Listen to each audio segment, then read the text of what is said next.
সমাজে ন্যায় ভিত্তিতে, ইনসাফের ভিত্তিতে একটি সমাজ ব্যবস্থা কায়েম হবে। প্রিয় উপস্থিতি, আপনারা লক্ষ্য করেছেন আমরা বাংলাদেশ, বাঙালি জাতি, আজকে আমরা যখন হাসিনার পলায়ন দেখলাম, তখন দেখলাম এই সারা বাংলাদেশের প্রশাসনকে তারা এমন ভাবে করেছিল। পৃথিবীতে একটাই মাত্র দেশ যেখানে প্রশাসন মানুষের কাছে আশ্রয় প্রার্থনা করে।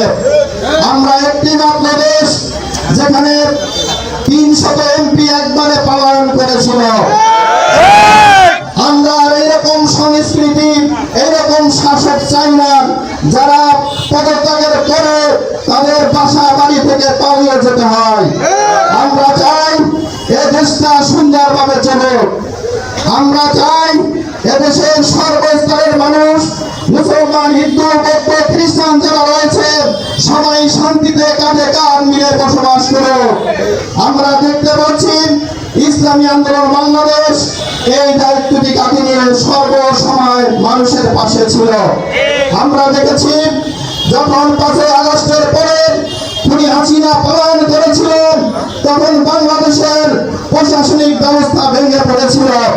আমরা আমাদের মোহতারাম আমিরের নির্দেশে সারা দেশে ট্রাফিকের দায়িত্ব পালন করেছি। আমাদের দেশের সনাতন ধর্মাবলম্বী যারা রয়েছেন তাদের বাসা বাড়িতে যারা হামলা করেছিল, আমরা তাদেরকে পাহারার ব্যবস্থা করেছি। সুতরাং ইসলামী আন্দোলন বাংলাদেশ বাংলাদেশে একটি পরীক্ষিত দল। এরা মানুষকে নির্যাতন করে না, এরা দেগের রাজনীতি করে, এরা ভোগের রাজনীতি করে না। সুতরাং 10 মিনারবাসীদেরকে বলবেন, আসুন আমাদের ছাত্ররা যে তাজা রক্ত দিয়ে বাংলাদেশকে আমার পথ দেখিয়েছেন, আমরা তাদের রক্তকে শ্রদ্ধা করি এবং নতুন একটি বাংলাদেশ গড়ার স্বপ্ন দেখি। পাশাপাশি অন্তর্বর্তী সরকার যারা রয়েছেন তাদেরকে আমরা সার্বিক সহযোগিতা করব। আমরা দেখতে পেয়েছি বর্তমানে আমাদের যৌথ অভিযান চলতেছে।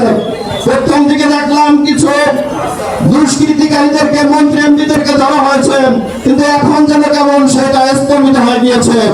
আমরা এই 10 মিনার জনসমাবেশ থেকে স্পষ্ট বলতে চাই, যারা বাংলাদেশের ভাগ্য নিয়ে ছিনিমিনি খেলেছেন তাদেরকে অতি দ্রুত গ্রেপ্তার করতে হবে।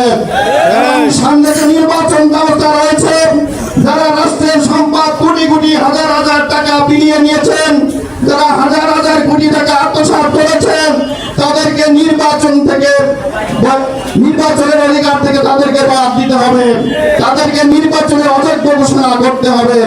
পাশাপাশি এখনো যারা প্রশাসনের বিভিন্ন স্তরে যারা রয়েছেন, এই খুনি হাসিনাকে যারা সহযোগিতা করেছেন তাদেরকে অপসারণ করতে হবে।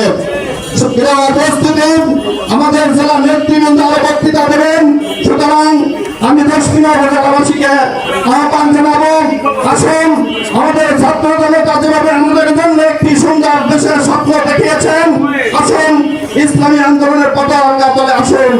আর পাশাপাশি যারা এখনো বিভিন্ন রকম নৈরাজ্য সৃষ্টি করতেছেন, আমরা আপনাদেরকে হুঁশিয়ারি উচ্চারণ করে বলতে চাই,